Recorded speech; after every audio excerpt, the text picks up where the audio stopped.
Cuando se quieren obtener objetivos, hay que conseguir que equipos de personas se interesen, que haya un liderazgo y que se incorporen a hacer lo que hay que hacer como una responsabilidad.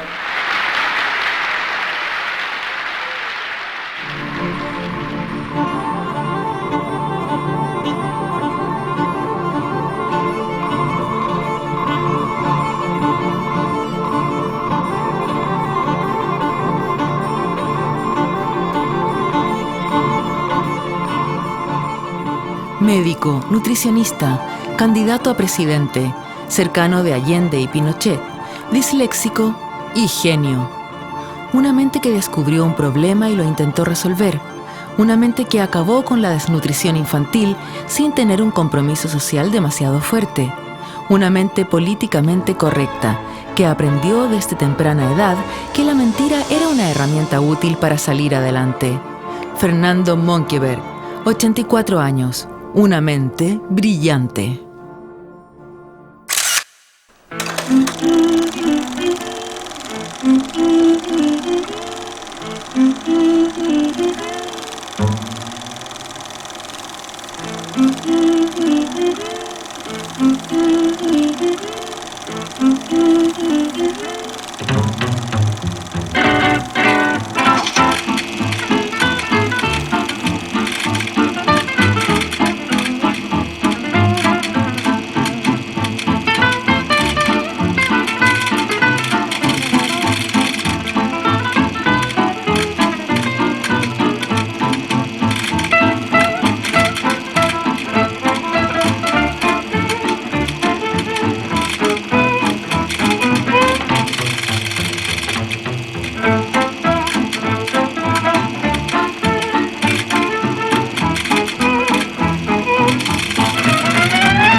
Las marionetas son en mi familia un elemento transversal.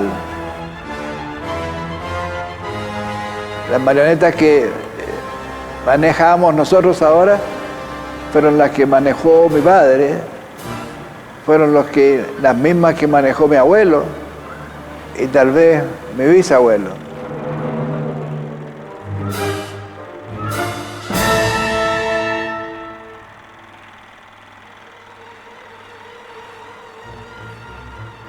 Las marionetas tienen una ventaja, que no mienten. Si ellas hablaran podrían contar tantísimo, porque han sido testigos de tantos años.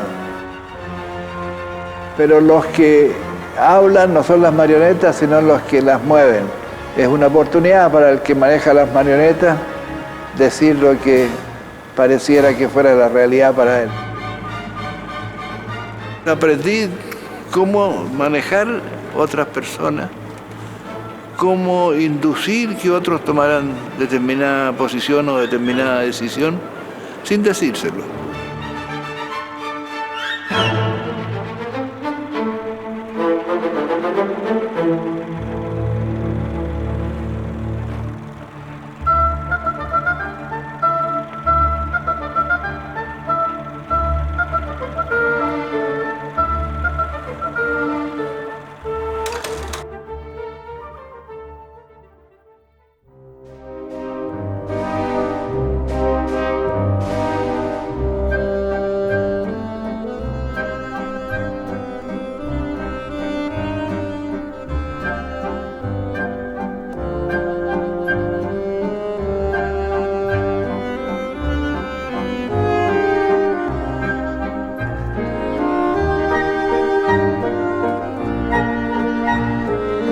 El papá puede haber pasado muchos problemas, pero nunca se quejó. Yo sé que con dolor sacrificó un tiempo grande la familia por su tarea, por su trabajo. Muy metódico, muy obstinado con sus cosas, seguidor de objetivos, luchador. Yo creo que fundamentalmente es un científico, un estudioso inagotable.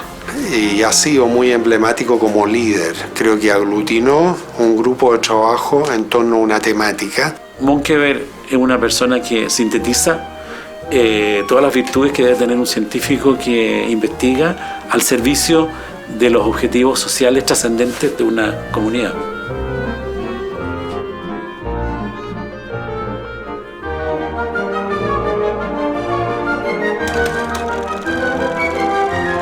Hace 40 años, más del 60% de los niños eran víctimas de la desnutrición. Hoy el porcentaje no alcanza a llegar al 1%. El doctor Fernando Monkeberg es el responsable directo de este gran cambio. Identificó un problema y dedicó su vida a resolverlo. Desde temprana edad, Fernando aprendió a relacionarse con el poder. Su aristócrata familia llegó de Hamburgo, Alemania, en 1840 por motivos que se desconocen. Su padre, Gustavo Monkeberg Bravo, se codeaba con la élite cultural y política de Chile, incluso llegó a ser alcalde de Santiago. Su madre, Beatriz Barros, murió luego de dar a luz a su último hijo. Fernando es el 10º de 13 hermanos. Ella falleció cuando yo tenía entre 4 o 5 años, 4 tal vez. De modo que mis recuerdos de ella son nulos, yo no recuerdo absolutamente nada. La aristocracia de los años 30 acostumbraba a tener muchas sirvientas en sus grandes casonas para que se encargaran de los niños.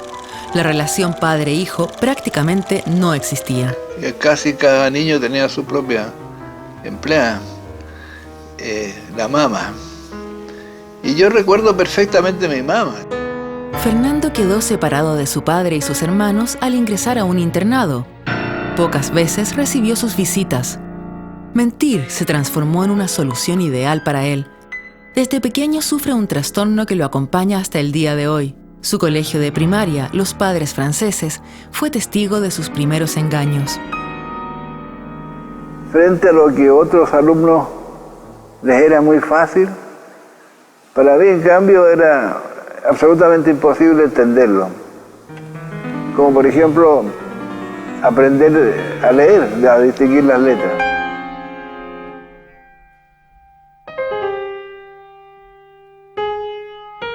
Era mal alumno. Los números eran difíciles, las sumas eran difíciles, las multiplicaciones, ¿para qué decir? Las notas malas.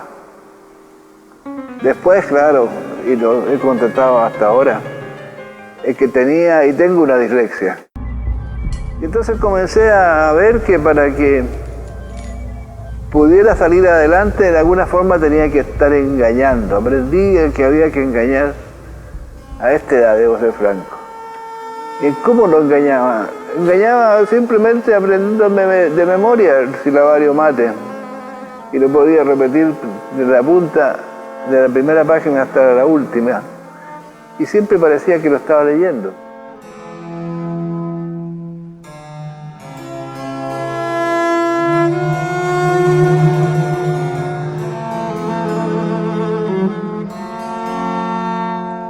Fernando tenía un bajo rendimiento escolar. Pese a esto, le permitían seguir en Los Padres Franceses, ya que su padre había construido la iglesia del colegio. Mi padre era el arquitecto de esta iglesia. Esta iglesia estaba en construcción y se demoró 5 o 6 años. Los mismos que yo estaba aquí. Y entonces era un alumno privilegiado. Y me imagino que por eso no me habían simplemente rechazado.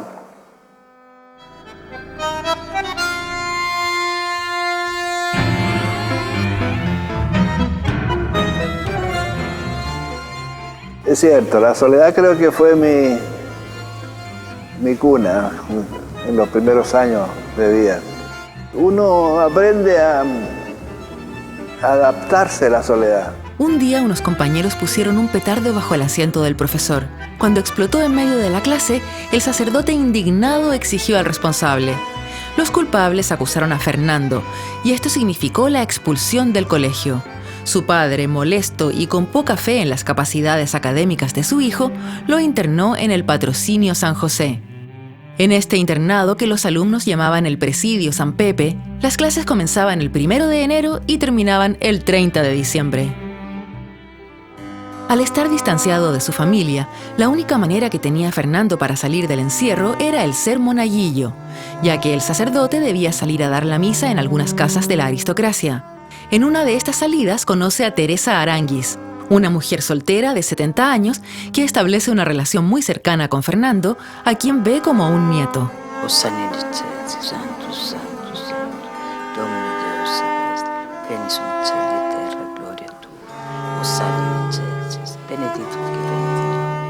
Pleni sunt celi et terra gloria tua, ossana in excelsis, benedictus qui venit in nomine Domini, ossana in excelsis.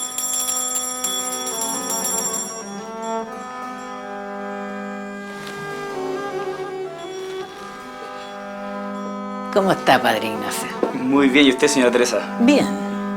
¿Y este niñito? ¿Quién es? Este es mi nuevo monaguillo. ¿Cómo te llamas? Se llama Fernando Monkeberg.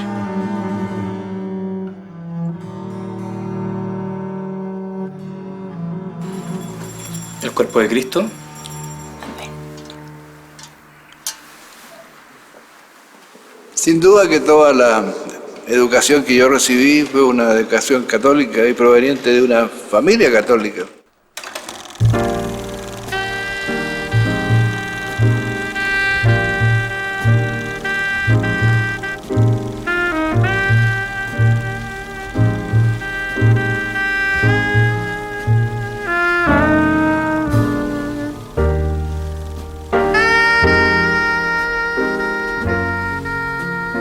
Pasando a duras penas la primaria y dando el examen de bachillerato solo por cumplir, Fernando decide enlistarse en el servicio militar, donde destaca en la función de telegrafista. Y me destaqué nítidamente sobre los demás. El Morse yo lo traducía como si realmente estuviera leyendo las letras. Por primera vez no era necesario mirar las letras, sino que oírlas.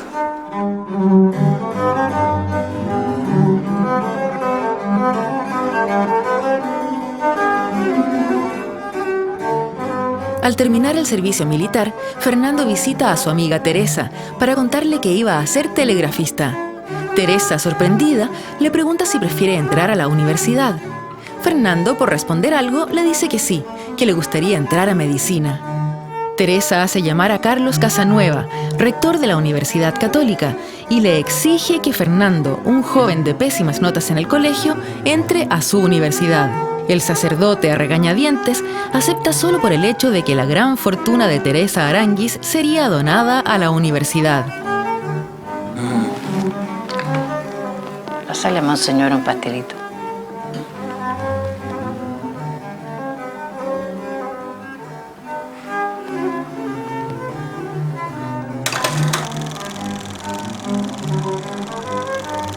Lleno de inseguridades, Fernando entra a estudiar medicina a la Universidad Católica. Se recibe 7 años más tarde, sin saber aún qué especialidad seguir. Visita a un psiquiatra para que lo asesore. Porque yo le había dicho a él que me sentía con baja autoestima. Y entonces un grupo de psicólogas que trabajaban con él me hicieron los más diversos test de desarrollo mental. Y para mi sorpresa, yo creí que estaban bromeando, es que tenía un puntaje altísimo como si fuera genio. El ahora doctor Monkeberg tenía un coeficiente intelectual de 140 puntos, el límite de la genialidad.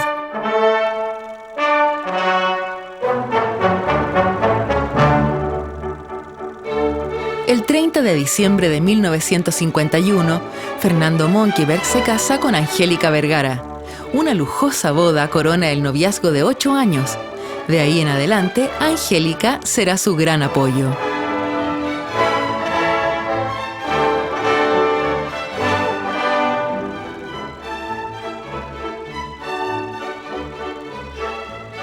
Si la mamá, mi papá no hubiera hecho nada, de todas maneras, desde el punto de vista del cariño que nos tenía que dar cuando él estuvo dedicado a sus cosas, y por otra parte también como administradora de nosotros, yo creo que fue la que se dedicó a formarnos. Bueno, dicen siempre que trata de un gran hombre y una gran mujer. Además, una gran mujer tiene una personalidad fuerte, nos supo educar a todos, estaba siempre presente. No sé si sería lo mismo sin Angélica. Angélica siempre al lado de Nona, siempre. No sería lo mismo el uno sin el otro. Me encontré con una persona, primero, realmente hermosa en esa época, y creo que todavía lo es. Que esta persona, después de conocernos un año o algo así, me dijera te quiero, es decir, no es que me sorprendió, es decir, me dejó lelo, porque si yo, claro, ni siquiera me habría atrevido a pensarlo, en decírselo, porque un poco era una situación mágica, que uno se temía romperla, si le dije, mira, yo no te quiero a ti, entonces se rompía toda una situación que estaba creando en la imaginación. Y de ahí para adelante Angélica se encargó de mi vida. El hecho que marca definitivamente al Dr. Fernando Monkeberg es su visita a la población La Legua. Como gran parte de su vida, esta estuvo marcada por el azar. Al salir de la universidad, un compañero de curso lo invita a trabajar un tiempo en esta compleja población. Ahí conocí al párroco, que era el cura Maroto. Me pidió por favor que lo ayudara porque la situación de los niños era muy difícil y se morían en tremendas cantidades todos los días. Y eso fue un contraste, un shock con la que indudablemente no me había imaginado o no estaba en mis planes preocuparme de ese problema. Que La Legua fue mi doctorado, fue mi universidad. Allí tuve un horizonte de lo que se debía hacer hacia adelante. Llegaba a soñar con eso, fíjate que a veces me recetaba mi señora, 4 pastillas, entiéndame, pero no son cada 4 horas, sino que es una pastilla cada 4 horas. Para poder entender un poco más del submundo en que vivían los pobladores de La Legua, Fernando Monkeberg deja corriendo una grabadora en el centro de las viviendas. Esta grabadora duraba 8 horas y captaba todas las palabras que se decían dentro de cada hogar. Y mi trabajo entonces consistió en que después de las 8 horas yo me llevaba el carrete para mi casa y echando la grabadora hacia adelante o hacia atrás contaba las palabras que la madre utilizaba en su conversación diaria. Ese número de palabras era tremendamente limitado. No era el promedio, después cuando terminamos toda la familia, más de 180 palabras. Y que no era que le faltaran palabras, sino que su mundo era un mundo concreto, un mundo del momento, un mundo sin abstracción, un mundo sin ideación, un mundo sin proyección hacia el futuro. Una persona normal y corriente de cultura media utiliza entre 2.000 y 3.000 palabras en promedio. El Dr. Monkeberg sigue investigando, lleva a una psicóloga y realizan pruebas para medir el coeficiente intelectual de los pobladores. El resultado es pobre, 80 puntos en promedio, lo que significaba que tenían un retraso mental. En esas condiciones, conversando con el cura, bueno, es que yo no puedo gastar la vida en esto, porque esto es algo que es modificable según lo que yo pienso, pero para modificarlo hay que estudiarlo, porque sobrepasa mucho en la labor que un pediatra puede hacer. Este es un problema tremendamente complejo y quiero conocerlo y quiero investigarlo.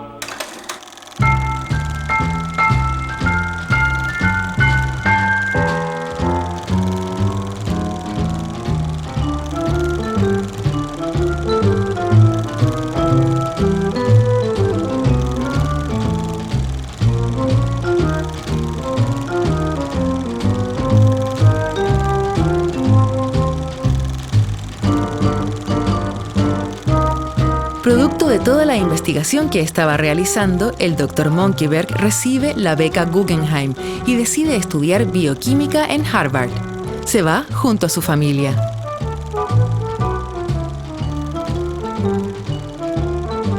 Era una aventura increíble, oye, porque nadie se iba en ese momento, estoy menos con tantos niños. Todos me decían, pero ¿qué vas a hacer allá? Va a ser una vida espantosa. Y lo pasamos tan bien como no te imaginas. Todo se arregla. En Estados Unidos tú puedes vivir con la plata que quieras. Haces un presupuesto y vives.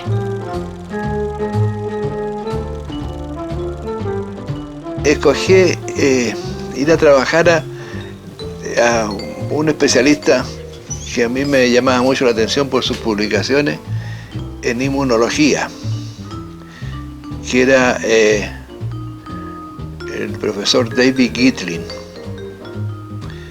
Y él era judío. Y yo diría que tal vez era el único judío que debió existir en la Facultad de Ciencias de Medicina o de Salud.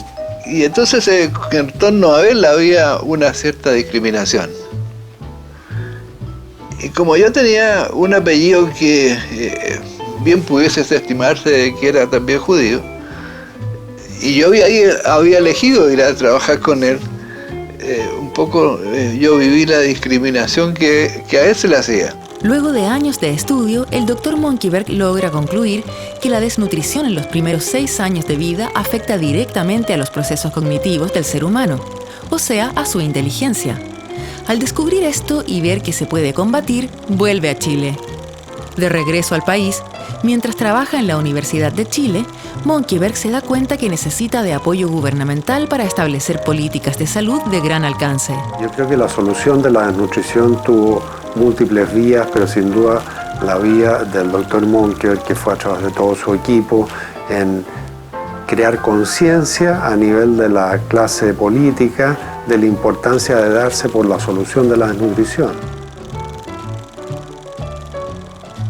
Próximo a la elección presidencial de 1970, Monkeberg convence a los 3 candidatos de entonces, Salvador Allende, Jorge Alessandri y Radomiro Tomic, a mejorar el sistema de salud pública en el futuro gobierno. De la universidad muchas veces lo que se investiga, lo que se logra saber, para que llegue a ser solución para los problemas reales de las personas, toma mucho tiempo, hay muchas barreras, muchos obstáculos, mucha competencia desleal.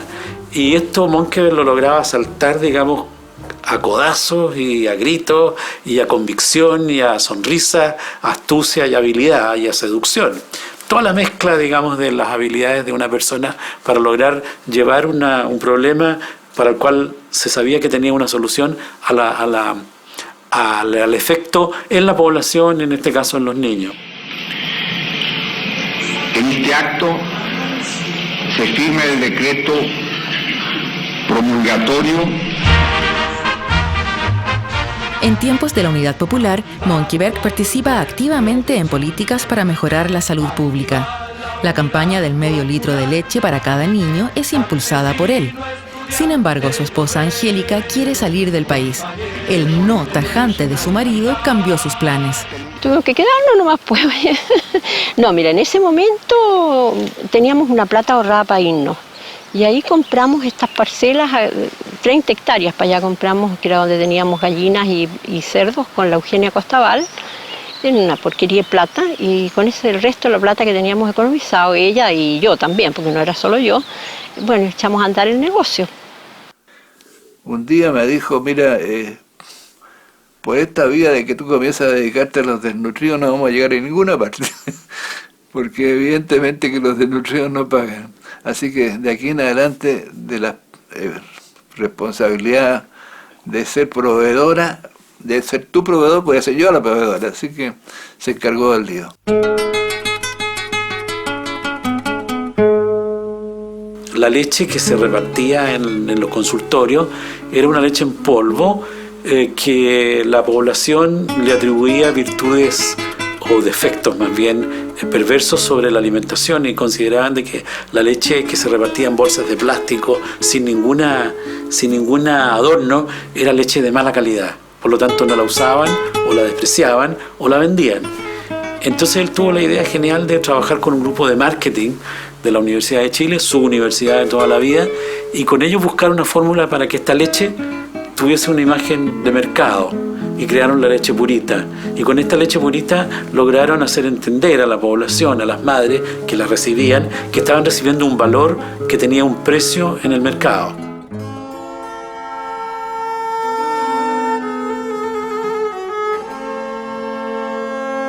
Bajo gobiernos de distintos signos políticos, él tuvo la habilidad de buscar alianzas, dado su gran prestigio científico justamente, a que se le escuchara. Muchas veces algunas personas lo tomaban y lo señalaban como una especie de contradicción, traición, seguir trabajando con un gobierno que no respetaba los derechos fundamentales. Pero en ese tiempo los niños se seguían muriendo igual. Por lo tanto había que trabajar para resolver ese problema y esa era la vocación. A comienzos de 1973, Monkeberg decide crear el primer Instituto de Nutrición de Chile. En este instituto, hace poco más de 30 y tantos años, nació un grupo de científicos que habíamos estado trabajando en un hospital pediátrico y comenzamos entonces a montar el equipo de investigadores multidisciplinario que nos diera la solución. Nació el INTA no en forma regular, no en forma convencional. Nació, aunque parezca raro, por una toma en el año 1973, poco antes del golpe militar. Era un edificio que estaba vacío y nos pareció que era el adecuado. Fernando Monkeberg logró implementar las mismas políticas de salud pública en distintos tipos de gobierno. Su gran mérito fue convencer a cada autoridad y conseguir una continuidad en su lucha contra la desnutrición. Después de 40 años, logró acabar con el problema y posicionó a Chile como un referente de la región. La solución de la desnutrición requirió abogados, requirió agrónomos, requirió veterinarios, requirió tecnólogos de alimentos y muchos otros profesionales que se aglutinaron para ir solucionando toda esta temática. Y creo que eso dio enorme fuerza. Yo creo que Chile es el único país del mundo subdesarrollado que ha logrado eliminar, por ejemplo, la desnutrición de los primeros años de vida. Y lograrla eliminar aun cuando el país persiste subdesarrollado y aun cuando en el país existe la pobreza.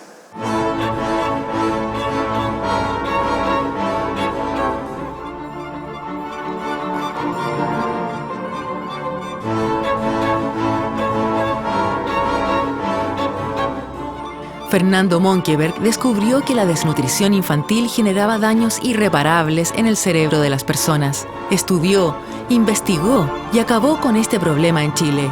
Fundó el INTA y el CONIN. Trabajó de la mano con la Unidad Popular y con el régimen militar. Ganó el Premio Nacional de Ciencias Aplicadas y Tecnológicas. Obtuvo prestigio y reconocimiento a nivel mundial. Fernando Monkeberg, sin duda, una mente brillante. Cuando hay que tomar decisiones, cuando hay que hacer algo que no todos están dispuestos a asumir los riesgos, cuando hay que ser temerario, yo diría que la soledad es una gran ayuda, porque uno lo convence de que las cosas se hacen o no se hacen.